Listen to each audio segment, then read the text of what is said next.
그리스도인의 영적 전쟁이라는 제목으로 9번째 시간입니다. 실은 지난 시간에 계속했던 얘기들을 제가 그냥 간략하게만 설명드리면 이런 것입니다. 성경은 피조세계 안에서 하나님을 대적하는 일이 발생했다는 사실을 우리에게 알려주죠. 그런데 이 끔찍한 반역은 먼저는 영적 세계에서 일어났습니다. 하나님을 찬양하는 직책을 맡은 천사 중 하나가 스스로 교만하여 하나님을 대적했습니다. 이에 하나님께서는 그 천사의 지위를 박탈하시고 그를 거룩한 하늘에서 내쫓으셨습니다. 이렇게 순종의 자리에서 이탈하였기에 저주받아 쫓겨났던 존재, 바로 이 존재가 사탄입니다. 사탄. 그런데 사탄은 하나님에 대한 반역을 멈추지 않고 오히려 인간마저 끌어들이죠. 즉 첫사람 아담을 미혹하여 하나님께서 금지하신 열매를 먹도록 부추겼습니다. 하나님의 말씀에 철저히 순종해야 했던 것이 인간인데 어리석게도 이 유혹을 이기지 못하였죠. 그래서 하나님과의 언약을 깨트렸고 이로 인해 인간과 만물이 제 아래 놓이게 되었습니다. 지금도 사탄의 유혹에 많은 이가 고통받고 있고 죄악이 이 세상에 번성하고 있습니다. 성도 여러분, 잊지 마십시오. 이것이 실제로 성경이 가르치는 세상의 현실입니다. 물론 이러한 성경의 증언과 관련하여 우리가 이해할 수 없는 부분이 너무너무 많습니다. 제가 앞서도 설교하면서 말씀드렸듯이 분명히 하나님 선하시잖아요. 그러니까 하나님이 만드신 것이 분명히 선한데 어떻게 하나님께서 창조하신 피조물이 타락할 수 있었는지, 하나님께서 왜 처음부터 사탄이 반역을 했을 때 그 존재를 없애지 않으셨는지, 왜 그 존재를 내버려 두셨는지, 게다가 에덴 동산에 사탄이 못 들어오게 좀 막아주셨으면 좋았을 것을 왜 사탄을 내버려 두셔서 그 사탄이 첫사람을 유혹하게 하셨는지, 우리는 궁금한 것은 많지만 알지 못하는 것이 너무너무 많습니다. 그래서 실제로 인류는 이러한 성경의 가르침에 대해 오랜 시간 논쟁해 왔고 지금도 논쟁하고 있습니다. 그러면서 인간의 호기심을 충족시키기 위해 이상한 논리들과 이론들을 만들어내기도 했고 성경 가르침 자체를 아예 송두리째 부인하기도 하지요. 어떻게 성경을 대하고 계십니까? 알 수 없는 이 말씀들을 어떻게 대하고 계십니까? 베드로 사도가 베드로후서 3장에서 우리에게 이렇게 권면했습니다. 또 그 모든 편지에도 이런 일에 관하여 말하였을 때 그 중에 알기 어려운 것이 덜어 있으니 무식한 자들과 굳세지 못한 자들이 다른 성경과 같이 그것을 억지로 풀다가 스스로 멸망에 이르느니라. 기억하셔야 돼요. 성경은 이 세상의 모든 일들을 설명해 주지 않아요. 성경은 우리의 호기심을 충족시켜주는 책이 아니에요. 그런즉 성경을 억지로 풀려 해서는 안 됩니다. 피조물인 인간의 지성으로서는 풀어낼 수 없는 하나님의 신비로운 섭리를 인정하고 오직 성경이 가르쳐주는 것으로 만족하고 그 안에 머물러 계셔야 돼요. 그거 억울하지 않아요. 왜요? 고린도전서 13장에서 바울이 이렇게 우리에게 가르쳐요. 우리가 지금은 거울로 보는 것 같이 희미하나 그때에는 얼굴과 얼굴을 대하여 볼 것이요 지금은 내가 부분적으로 아나 그때에는 주께서 나를 아신 것 같이 내가 온전히 알리라. 창조주 하나님의 위대한 섭리를 언젠가 우리가 깨달아 알 때가 있어요. 그때까지 우리는 이해할 수 없는 부분들이 있어도 말씀을 통해 공급받으며 말씀 안에 머물며 말씀을 따라가셔야 되는 거예요. 영적 전쟁에 대한 부분 역시 마찬가지예요. 우리가 함께 이해하지 못한 부분들이 너무 많고 저도 얘기할 수 없는 부분들이 너무 많아서 우리는 많은 부분들을 모르는 상태로 분명히 남겨둘 것입니다. 그러나 그렇다고 해서 성경이 정확히 가르치는 삶을 혼동하시면 안 돼요. 그리스도인의 삶은 영적인 전쟁이에요. 지금도 사단은 교회를, 그리스도인을 무너뜨리기 위해 거대한 씨름을 걸고 있습니다. 이번 한 주간 어떻게 사셨습니까? 정직히 고백하건대 저는 한 주간도 영적인 싸움을 싸웠습니다. 그리고 그 영적인 싸움을 싸우고 그것을 아는 목사로서 오늘도 사랑하는 성도들을 권면하는 것입니다. 오늘도 우리가 이 영적인 싸움에서 맹렬히 인식해야 할 것이 있습니다. 바울은 본문에서 적을 공격하는 무기인 검에 대해 오늘 언급을 하거든요. 본문에서 바울이 증언하듯 그리스도의 군사로 부름받은 그리스도인은요, 영적 전쟁의 현장에 서 있어요. 그러니까 사탄의 맹렬한 공격에 대비하여 하나님의 전신갑주를 착용하고 있어야 되죠. 영적으로 철저히 깨어 있어야 돼요. 이와 관련하여 저랑 5가지를 살펴보셨어요. 진리의 허리띠, 의의 호심경, 평안의 복음이 준비한 신, 믿음의 방패, 구원의 투구. 물론 앞서도 계속 설명드렸듯이요, 실제로 로마 중무장부병들이 착용하는 무기는 더 많아요. 그런데 이 5가지, 오늘까지 이야기하는 6가지를 사용하여 바울은 그리스도인이 어떻게 사탄과 영적인 전쟁을 벌여야 하는지를 설명하고 있는 거죠. 그런데요, 저랑 앞서 살펴본 이 5가지는요 모두 방어를 위한 것입니다. 물론 때로 공격을 위해서 사용될 때가 있습니다. 말씀드렸듯이 전투하라 그러죠, 저희 보통. 이 신은요, 좀 표현이 좀 그렇습니다만 때로 쓰러진 적을 짓밟는 데 사용해야 됩니다. 방패는 막기도 하지만 그 무거운 방패로 적을 짓누르기도 해요. 그러니까 때로 실은 공격력으로 사용될 때도 있어요. 하지만 기본적으로 저랑 살펴보신 모든 것은 방어용 무기입니다. 그래서 여기서 아주 중요한 가르침을 배우셔야 돼요. 바울이 전신갑주를 6가지를 설명하거든요. 그런데 방어용이 몇 가지라고요? 5가지예요. 무슨 얘기인지 이해하시겠어요? 머리부터 발끝까지 우리는 보호받지 않으면 안 돼요. 방어용이 5가지라는 얘기는 사탄이 얼마나 다양한 방법으로 우리를 공격하는지를 깨달으라는 얘기예요. 사탄의 방법은 이루 말할 수 없이 다양해요. 내가 가장 약한 부분을 사탄은 집요하게 물고 늘어져요. 그래서 우리는 철저히 자신을 방어해야 되는 거예요. 물론 전쟁터에 있는 병사가 방어만 하지 않죠. 우리는 사탄의 공격을 막아낼 뿐 아니라 사탄을 대적하여 물리쳐야 합니다. 그렇다면 도대체 무엇으로 사탄과 싸웁니까? 본문에서 바울은 바로 이 공격 무기인 검을 설명합니다. 텔레비에서 많이들 그런 장면 많이 보셨겠지만 간혹 검도 방어를 위해 사용될 때가 있습니다. 막 칼 휘두를 때 칼로 막지요. 그렇죠? 그런데 그렇게 적의 칼을 또는 검을 막을 때 사용되기도 하지만 검의 가장 중요한 기능은 방어가 아니라 공격입니다. 특별히 바울이 오늘 본문에서 사용한 검이라는 단어는요, 저희 보통 생각하시는 긴 검을 얘기하는 거 아니에요. 그러니까 이렇게 훅 휘두르는 긴 검을 얘기하는 게 아니에요. 기껏해야 30에서 60cm 정도의 작은 칼입니다.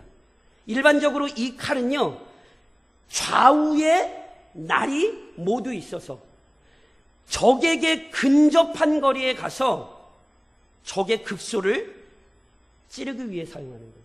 그러니까 위협용이 아니라 치명적인 공격을 가하는 무기예요. 급소를 정확히 공격하여 적군을 완전히 제압하고 무력화시키는 아주 강력한 무기. 이게 오늘 본문에 사용한 검이에요. 이걸 잘 보여준 사람이 구약 성경에 한 사람 나와요. 왼손잡이 에훗입니다. 그가 모압 왕 에글론을 죽일 때 성경에 보시면요, 좌우엔 날선검, 길지도 않아야 허벅지에 숨겨서 가지고 가서 한 칼에 찔러 제압하죠. 사랑하는 성도 여러분, 오늘 성경은 이것을 얘기하는 거예요. 그리스도인에게는 하나님의 말씀이 사탄을 확고히 제압하는 검과 같습니다. 그렇다면 하나님의 말씀이 영적 전쟁에서 강력한 무기가 될 수 있는 이유가 도대체 무엇입니까? 도대체 왜 하나님의 말씀이 검이라 불릴까요? 이것을 크게 네 가지로 설명할 수 있습니다. 첫째는요, 하나님의 말씀은 어떠한 오류도 없는 완전한 말씀이기 때문에 강력합니다. 시편 18편에 이런 말씀이 있죠. 하나님의 도는 완전하고 여호와의 말씀은 순수하니 그는 자기에게 피하는 모든 자의 방패시로다. 하나님의 말씀 또는 성경은요, 하나님의 자기 계시입니다. 즉 우리가 가진 성경은 무엇보다 먼저 하나님께서 친히 자신을 드러내시는 방편입니다. 이런 의미에서 하나님의 말씀, 성경에는 결코 어떠한 오류도 있을 수 없습니다. 왜냐하면 완전하신 하나님께서요, 자신의 완전함을 드러내실 때 성경을 사용하셨잖아요. 그러니 보세요. 완전하신 하나님이 자신의 완전함을 드러내시기 위해 성경을 사용하시는데 어떻게 성경에 실수가 있겠냔 말이에요. 하나님이 완전하시기 때문에 말씀에는 전혀 오류가 있을 수 없어요. 그래서 말씀에 오류가 있다라고 주장하는 사람들은요, 그 말씀을 주신 하나님, 그리고 그 말씀을 나타내신 하나님께 문제가 있다고 주장하는 것과 마찬가지라니까요. 철저히 말씀에는 어떠한 오류도 없습니다. 그래서 말씀으로 사탄을 대적할 수 있죠. 어떤 의미에서요? 예수님께서 사탄을 어떤 존재로 얘기했는지 기억하세요? 요한복음 8장에 이런 말씀이 있잖아요. 너희는 너희 아비 마귀에서 났으니 너희 아비의 욕심대로 너희도 행하고자 하느니라. 그는 처음부터 살인한 자요, 진리가 그 속에 없으므로 진리에 서지 못하고 거짓을 말할 때마다 제 것으로 말하나니 이는 그가 거짓말쟁이요 거짓의 아비가 되었습니다. 사탄은요, 한마디로 거짓의 영이에요. 그래서 사탄은 끊임없이 거짓을 만들어내요. 하지만 거짓의 아비인 사탄이 아무리 그럴싸한 거짓말을 만들어내더라도 말씀이라는 기준에 비추어 보면 거짓은 드러나게 되어 있습니다. 그래서 우리의 무기가 말씀이 되는 거예요. 왜냐하면 거짓을 가려낼 것이 말씀 외에는 없기 때문에 그렇습니다. 둘째, 하나님의 말씀은 권위가 있는 말씀이기 때문에 강력합니다. 시편 119편에서 시편 기자가 이런 고백을 해요. 내가 전부터 주의 증거들을 알고 있었으므로 주께서 영원히 세운 것인 줄을 알았나이다. 시편 기자가 주의 증거들을 알고 있대요. 이 주의 증거들은 다른 거 아니에요. 하나님의 말씀이에요. 근데 그 말씀이 뭐래요? 영원히 하나님이 세우신 거래요. 그러니까 다시 얘기하면 말씀은 인간이 노력하고 연구하여 만들어낸 지식이 아니라니까요. 오직 하나님께서 친히 알리시고 나타내신 것이고 하나님으로부터 주어진 거예요. 그러니 보세요. 이 말씀을 하나님께서 친히 명하셨기 때문에 말씀에는 권위가 있습니다. 청년 남자애들이요, 입영통지서란 거 아시죠? 입영통지서란 거 오면 절망합니다. 왜요? 종이 쪼가리인데. 종이 쪼가리예요? 아니잖아요. 국가의 부름으로 그 입영통지서를 받은 거잖아요. 동일한 원리예요. 하나님으로부터 온 말씀이니 우리에겐 그냥 그게 책이 아니에요. 우리에게 순종을 요구하는 권위 있는 말씀이죠. 그래서 우리는 그 말씀에 순종해야 돼요. 더 나아가서 사탄도요, 이 말씀의 권위를 실은 대적할 수 없다니까요. 앞서도 말씀드렸잖아요. 사탄이 욥을 마음대로 괴롭히는 것 같아도 아니에요. 하나님이 명하신 것 외에는 하지 못했어요. 사탄이 아무리 제멋대로 구는 것처럼 보여도 하나님께서 명하신 선을 넘어서지 못하고 하나님께서 금하신 것을 실행할 수 없습니다. 우리가 이해할 수 없을 뿐이지 사탄은 지금도 하나님의 권위 아래 움직이고 있습니다. 그래서 잠언 16장은 이렇게 우리에게 설명해요. 여호와께서 온갖 것을 그 쓰임에 적당하게 지으셨나니 악인도 악한 날에 적당하게 하셨느니라. 이해할 수 없으나 이것이 하나님의 권위 있는 말씀이에요. 그래서 사탄의 공격이 아무리 거세어도 말씀의 권위, 말씀의 계획 무너뜨리지 못해요. 그런즉 말씀의 권위에 순종하고 말씀의 권위를 의지하는 자가 사탄을 이기는 거예요. 셋째로 하나님의 말씀은 능력 있는 말씀이기 때문에 강력합니다. 하나님께서는 거룩한 영이십니다. 아멘이세요? 보셨어요? 그쵸? 이런데 갑자기 아멘하고 그러지 마세요. 하나님은 영이세요. 우리가 볼 수 없어요. 그러나 우리는 하나님이 존재하신다는 사실을 알지요. 어떻게요? 하나님의 말씀을 통해 하나님과 그의 능력이 나타났고 우리에게 경험됐어요. 예를 들면 그래서 이사야가 55장에 이렇게 우리에게 이야기하죠. 내 입에서 나가는 말도 하나님의 말씀이 이와 같이 헛되이 내게로 되돌아오지 아니하고 나의 기뻐하는 뜻을 이루며 내가 보낸 일에 형통함이니라. 아멘이세요? 하나님의 말씀 자체가 능력이라니까요. 그래서 예를 들까요? 하나님이 이 세상을 뭘로 창조하셨어요? 말씀으로 창조하셨잖아요. 야, 빛아, 있어라. 그랬더니 빛이 생기잖아요. 하늘과 땅 나눠져. 그랬더니 나눠지잖아요. 물은 한 곳으로 모여. 그랬더니 물이 말을 듣잖아요. 우리 주 예수 그리스도께서 나사로를 향하여 나사로야 나오라 하시니 죽은 자가 일어나 헛잖아요. 뭘 보여줍니까? 하나님의 말씀이 능력입니다. 그리고 그 말씀이 선포될 때에 그 능력이 나타나요. 그래서 연약한 인생들이 그 말씀을 의지할 때 인간에게 능력이 있기 때문이 아니라 말씀의 능력이 있기에 그 말씀으로 인해 놀라운 일들이 나타나잖아요. 제가 여쭤볼게요. 사람이 물 위를 걸어요, 못 걸어요? 안 걸어보셨어요? 한 발 빠지기 전에 한 발 내딛고 한 발 빠지기 안 걸어보셨어요? 사람은 물 위를 못 걷죠. 그런데 걸은 사람이 있어요, 없어요? 성경을 잘 모르시죠? 걸은 사람이 있지요. 누구요? 베드로요. 주님이 명하사 물 위를 걸으라. 그 말씀 의지했더니 걸어요, 못 걸어요? 걷지요.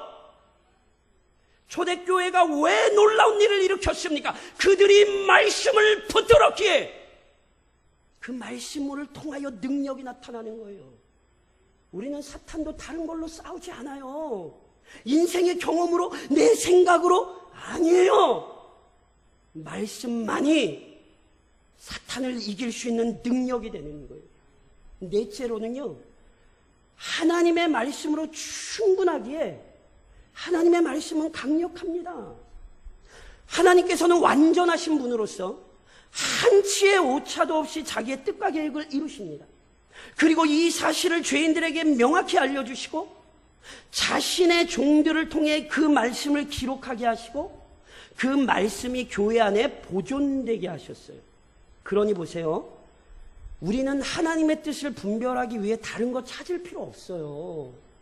말씀만 붙들고 있으면 하나님의 뜻도 분별하고 하나님의 은혜도 충만히 경험해요. 믿으세요? 그래서 디모데후서 3장이 우리에게 뭐라고 가르쳤어요? 모든 성경은 하나님의 감동으로 된 것으로 교훈과 책망과 바르게 함과 의로 교육하기에 유익하니 이는 하나님의 사람으로 온전하게 하며 모든 선한 일을 행할 능력을 갖추게 하려 함이라. 하나님의 말씀을 붙들고 있으면 모든 것을 공급받을 수 있어요. 그러나 하나님의 말씀을 잃어버리면 절대로 어떤 것도 얻을 수 없어요.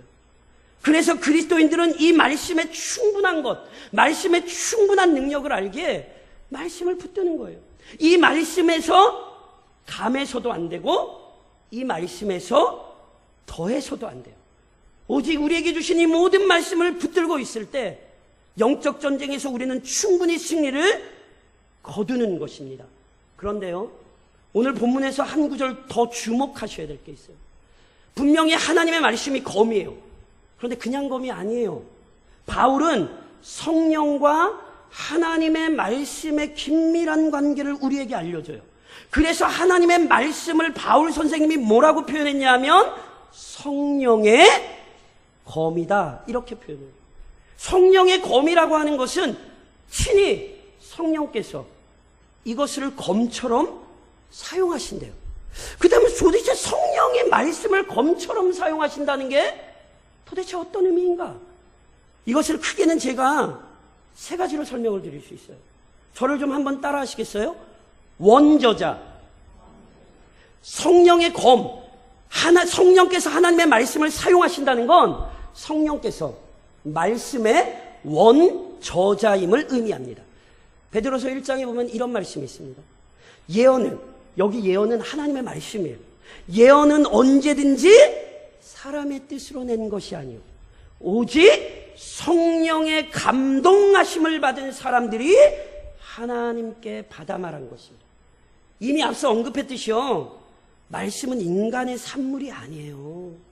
성령께서 연약한 인간을 철저히 감동하시는 거예요. 즉 성령께서 연약한 인간을 사로잡으시되 철저히 그의 인격과 경험과 그의 특성과 그의 모든 것을 사용하셔서 조그마한 실수도 없이 오직 하나님의 뜻만을 온전히 기록하도록 역사하시는 거예요. 이것을 약간 어려운 말로 뭐라고 얘기하냐면, 저를 좀 한번 따라 하시겠어요? 유기적 영감설. 장로교 교인으로서 반드시 알고 계셔야 되는 거예요. 유기적 영감설. 즉 성령께서 인간 저자들을 철저히 사로잡고 사용하셔서 어떠한 오류도 없이 오직 하나님의 말씀만을 기록하여 우리에게 주셨다는 거예요. 그래서 말씀은 성령의 검이라 불러요. 이것은 인간이 아니라 성령의 작품이에요. 더 나아가서 다시 한번 따라 하시겠어요? 해석자. 즉 성령의 검이라고 하는 것은 성령께서 말씀에 대한 완전한 해석자임을 의미하는 거예요. 고린도전서 2장에서 바울 선생님이 이런 말씀을 하시죠. 사람의 일을 사람의 속에 있는 영 외에 누가 알리오? 이와 같이 하나님의 일도 하나님의 영 외에는 아무도 알지 못하느니라. 우리가 세상의 영을 받지 아니하고 오직 하나님으로부터 온 영을 받았으니 이는 우리로 하여금 하나님께서 우리에게 은혜로 주신 것들을 알게 하려 하심이라. 방금 설명드렸듯이요, 성경을 친히 기록하도록 하신 분이 성령이세요. 그러니 그 성경의 내용을 누가 제일 잘 아시겠어요? 성령이 제일 잘 아시죠. 그러니 말씀의 본질적인 의미를 깨닫는 것도 인간의 지성의 근거가 되면 안 돼요. 인간이 머릿속으로 말씀을 스스로 이해할 수 있다고 생각한 결과 인류 역사 동안 얼마나 많은 사람들이 하나님의 말씀을 대적하고 하나님의 말씀을 무너뜨렸냔 말이에요. 왜 그랬어요? 인간의 이성으로 하나님의 말씀을 이해해 보겠다는 어리석은 일을 했기 때문에 그래요. 말씀을 이해할 수 있는 것은 인간의 지성이 아니라 성령의 도우심과 성령의 다스리심이에요. 제가 누누이 말씀드린 것처럼 목사가 설교는 해드릴 수 있어요.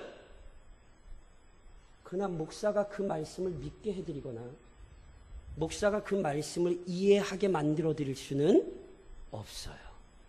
아무리 화려한 인간의 언술도 성령이 그것을 통해 깨닫게 하지 않으시면 소리나는 구리와 울리는 꽹가리가 되는 거예요.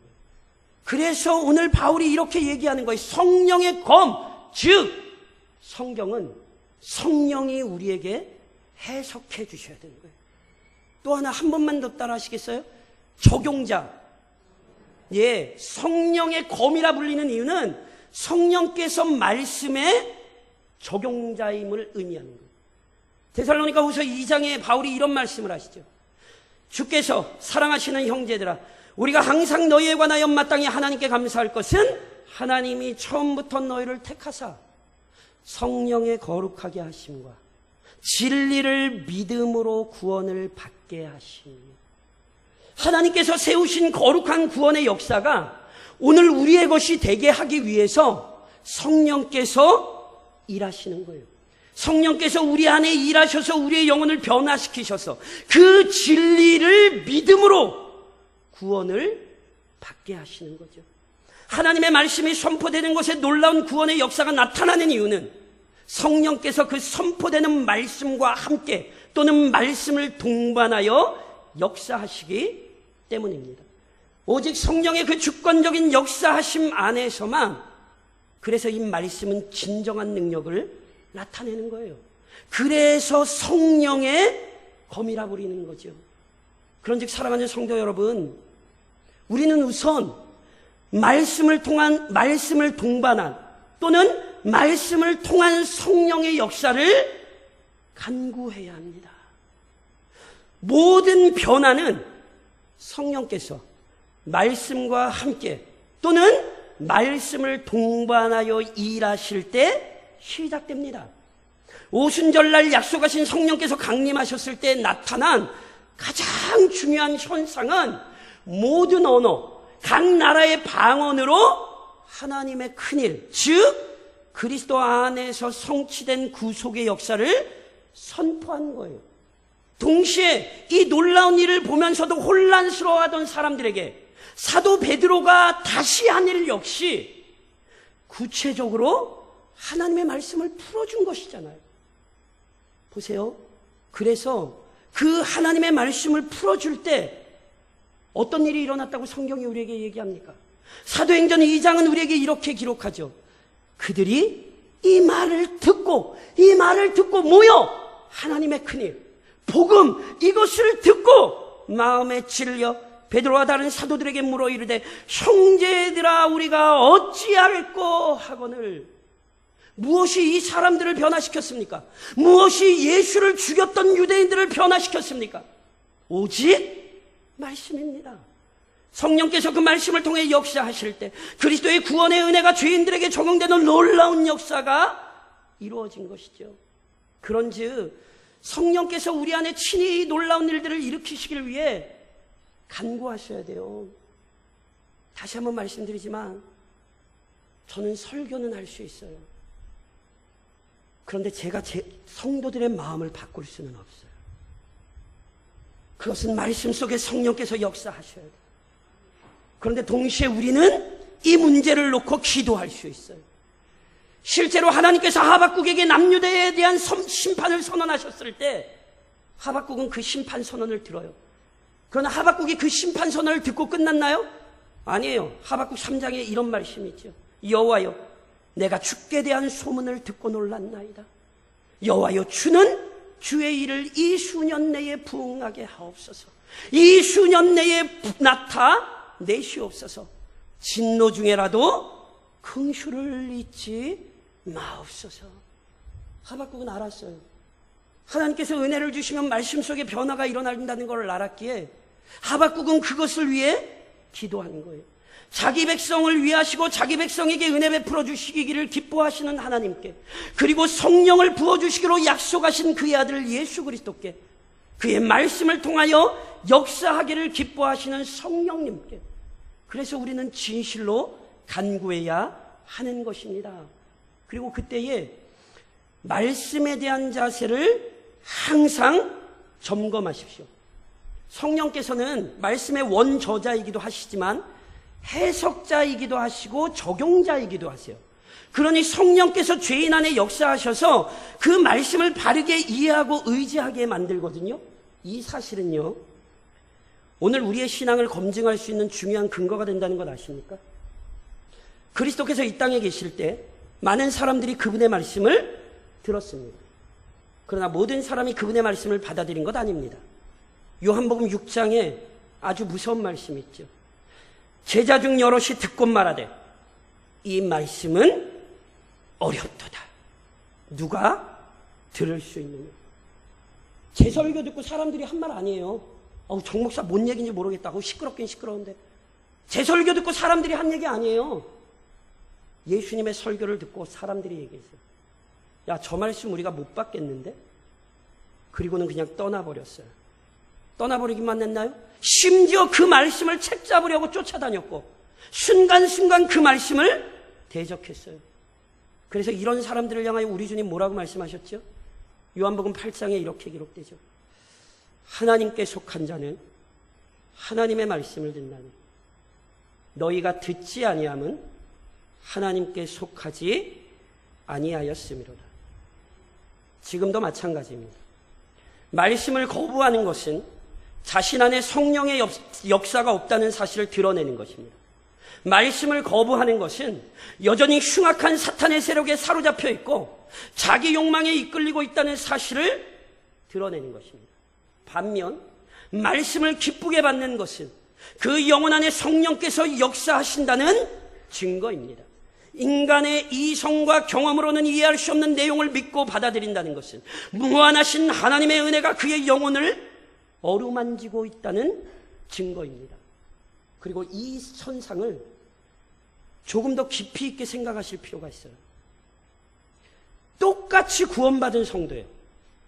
불신자와 신자가 아니에요. 똑같이 구원은 받은 성도예요.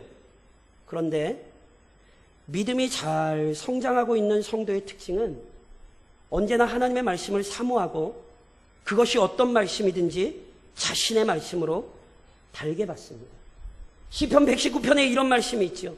주의 말씀이 심히 순수함으로 주의 종이 이를 사랑하나이다. 내가 미천하여 멸시를 당하나 주의 법도를 잊지 아니하였나이다. 시편지나가 어떤 상황인지 모르겠지만 말할 수 없는 공경에 처해 있었어요. 미천하여 멸시를 받고 있었어요. 그러나 그가 뭘 잊지 않아요? 주의 말씀을 잊지 않아요. 그래서 그 말씀 안에서 항상 자신의 영혼을 돌아보고 하나님의 말씀을 붙들고 씨름하는 삶을 사는 거예요. 그러나 구원받은 성도일지라도 그의 믿음이 사탄의 계략에 휘말리고 있을 때 또는 합당하지 않은 욕망과 감정들에 사로잡혀 있을 때 그에게는 하나님의 말씀이 들리지 않아요. 마치 요나가 하나님의 분명한 명령을 들었지만 그 뜻에 순종하지 않고 끝까지 자기 고집을 부렸던 것 같아요. 그런즉 지금 자신의 상태를 주의 깊게 점검하십시오. 하나님의 말씀이 들리고 있는지, 그것이 나의 심령에 새겨지고 있는지, 아니면 그 하나님의 말씀에서 내 귀가 닫혀 있는지 우리는 우리의 심령을 철저히 돌아봐야 합니다. 그때에 우리의 심령을 그토록 철저히 돌아보되 말씀으로 사탄의 모든 유혹을 물리치십시오. 말씀이 사탄을 물리치는 강력한 무기라는 사실을 가장 잘 보여주신 분이 누구세요? 그러니까 말씀이 무기라는 것을 제일 잘 보여주신 분이 누구게요? 예수님이에요, 예수님. 사탄이요. 우리 주 예수 그리스도마저 유혹했어요. 그것도 언제요? 세상에나 40일간 금식 기도를 하고 나서. 아니 40일간 금식 기도하면 사람의 영성이 어떨 것 같으세요? 죄송합니다. 표현. 영성이 막 머리끝까지 차오르지 않았겠어요? 40일 동안 막 금식일을 했는데? 해보신 적이 없어요. 잘 모르시겠죠? 그런데 그때 사탄이 뭐예요? 우리 주님을 시험했다니까요? 그런데 우리를 시험 안 하겠어요? 시험을 안 받을 거라고 생각을 하세요? 얼마나 어리석은 생각입니까? 더 중요한 것은 그때 우리 주님께서는 말씀으로 그를 대적하셨어요. 하나님이신 그분이 놀랍게 이놈 썩물러가 안 그러셨어요. 마태복음 4장 4절에 우리 주님 뭐라고 말씀하세요? 예수께서 대답하여 이르시되 기록되었으되 사람이 떡으로만 살 것이 아니요 하나님의 입으로부터 나오는 모든 말씀으로 살 것이라. 두 번째 다시 시험했어요. 그때 우리 주님 마태복음 4장 7절에 이렇게 얘기하시죠. 예수께서 이르시되 또 기록되었으되 주 너희의 하나님을 시험하지 말라. 다시 또 사단이 시험하죠. 그때 마태복음 4장 10절에 우리 주님이 이렇게 말씀해요. 예수께서 말씀하시되 사탄아 물러가라 기록되었으되 주 너희 하나님께만 경배하고 다만 그를 섬기라. 이놈 어디 나한테 덤벼. 우리 주님 안 이러셨어요. 기록되었으되 말씀을 보라. 말씀이 어떻게 이야기하는지 보라. 말씀이 어떤 능력인지 보라. 우리 주님도 말씀으로 이기셨어요. 그러니 우리도 이길 능력이 말씀 외에는 없어요. 그런데 이렇게 말씀으로 대적하기 위해 선행되어야 할 일이 있는 거 아십니까? 무슨 말씀이냐 하면 말씀을 알아야 말씀으로 대적을 하죠. 말씀을 바르게 알지 못하면 말씀을 가지고 싸울 수 없어요. 그래서 이와 관련하여 본문의 표현을 좀 세심히 살펴볼 필요가 있어요. 앞에 제일 처음에 뭐 하셨는지 기억하세요? 제일 처음에 전신갑주 중에 시간이야? 뭐 하셨어요? 진리의 허리띠. 자, 제가 물을게요. 진리와 말씀이 같은 것입니까? 다른 것입니까? 잘 모르시겠어요? 예를 하나 드릴게요. 요한복음 17장 17절에 이런 말씀이 있어요. 보고 대답하세요. 그들을 진리로 거룩하게 하옵소서. 아버지의 말씀은 진리니이다. 자, 답을 보셨어요? 제가 물을게 답변하세요. 뭐라고? 말씀과 진리가 같은 겁니까? 다른 겁니까? 그렇죠? 말씀이 진리고 진리가 말씀이에요. 근데 진리의 허리띠가 있고 성령의 검이 있어요. 무슨 얘기인지 아세요? 이미 앞서 진리의 허리띠를 말씀드릴 때 말씀드렸던 것처럼 진리의 허리띠라고 할 때 그 진리는 총체적인 진리입니다. 즉 하나님의 66권 성경 전체를 의미합니다. 우리의 허리를 보존하되 우리의 힘을 견고히 받되 어떤 말씀이 아니라 66권 전체의 말씀이 우리를 지탱해야 돼요. 그런데 66권 말씀에 전체적으로 익숙하되 때에 따라 상황에 따라 사단을 대적해야 하는 말씀이 다른 거예요. 예를 들까요? 제가 돌잔치에 가서 설교를 해달라고 그랬는데 촛돌을 맞는 아이와 그 가족을 앞에 놓고 제가 시편 90편에 나오는 모세의 기도를 읽으면서 인생이 이렇게 연약하고 인생이 이렇게 바람과 같은 것이고 참 인생 볼 것 없습니다. 이렇게 하면 뭐라고 얘기하시겠어요? 물론 성경 전체의 말씀에 보면 틀린 거 아니죠. 그런데 돌잔치 하는 집에 가서 그러고 있으면 우리 목사님이 드디어 날씨가 더워서 좀 맛이 좀 이렇게 그렇게 얘기하지 않으시겠어요? 모든 말씀이지만 그 말씀을 적합하게 사용할 수 있어야 돼요. 예수님이 떡을 가지고 시험 걸었을 땐 하나님의 말씀이 양식이다 이렇게 싸우셨던 것이고, 야, 너 나한테 절하면 내가 모든 거 다 줄게. 이때는 주 너의 하나님만 섬겨야 된다. 야, 뛰어내려봐. 하나님이 너 받들어 주실 거야. 주 너의 하나님을 의심치 말라. 이해하시겠어요? 이것은 말씀을 전체적으로 알지 못하면 어떤 말씀으로 싸워야 할지도 알지 못하는 거예요. 그래서 우리는 이 전체 말씀에 익숙해져야 돼요.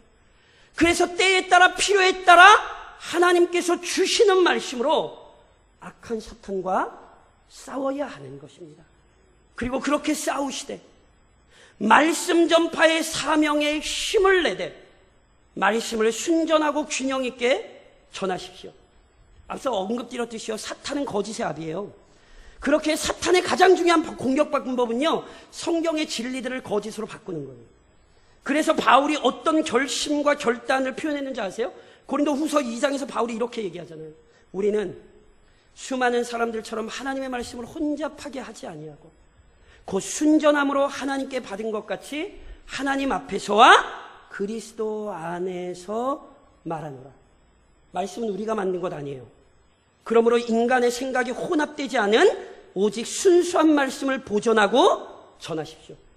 행여나 내가 이야기하는 것이 거짓 복음이 되지 않도록, 사탄의 도구가 되지 않도록 주의하십시오.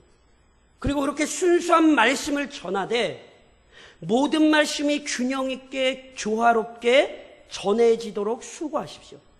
본문에서 바울이 비유했던 검은 아까 말씀드렸죠. 좌우의 날선 검이에요. 히브리서 기자 역시 하나님의 말씀을 좌우의 날선 검으로 표현했잖아요. 요한 사도가 예수님의 모습을 계시록에 봤는데 예수님 입에서 이 한 검, 날이선, 양쪽엔 날이선 아주 날카로운 검이 우리 주님의 입에서 막 나와요. 주님의 말씀은요, 양쪽에 날이 서 있어요. 무슨 얘기인지 아세요? 성경은 구원만 얘기하지 않아요. 심판도 얘기해요. 성경은 복만 얘기하지 않아요. 성경은 저주도 얘기해요. 신명기 11장 26절로 28절에 이미 그래서 성경이 뭐라고 얘기합니까? 내가 오늘 복과 저주를 너희 앞에 두나니 너희가 만일 내가 오늘 너희에게 명하는 너희의 하나님 여호와의 명령을 들으면 복이 될 것이요 너희가 만일 내가 오늘 너희에게 명하는 도에서 돌이켜 떠나 너희의 하나님 여호와의 명령을 듣지 아니하고 본래 알지 못하던 다른 신들을 따르면 저주를 받으리라. 축복의 말씀, 저주의 말씀 어느 게 좋으세요? 왜 주저를 하세요? 다시 축복의 말씀, 저주의 말씀 어느 게 좋으세요? 저러시면 안 된다는 얘기를 지금 드린 건데 저주의 말씀 좋아요, 안 좋아요? 안 좋아도 하나님 말씀이에요. 저주의 말씀을 사랑의 말씀으로 듣는 게 믿음이에요. 기도는 하나님은 생사화복을 주관한다고 기도하면서 하나님 주시려면 복만 주시고 저주는 쟤들이나 주시고 이게 믿음이에요? 그렇지 않아요. 그래서 보세요. 오늘도 설교자는 복과 저주를 같이 선포해요.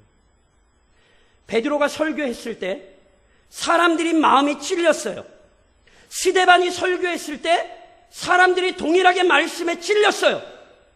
그런데 베드로의 설교를 듣고 마음에 찔린 자들은 회개로 나왔으나 스데반의 설교를 듣고 마음에 찔린 자들은 오히려 이를 갈고 스데반의 설교를 듣고 이를 갈고 스데반을 죽였어요.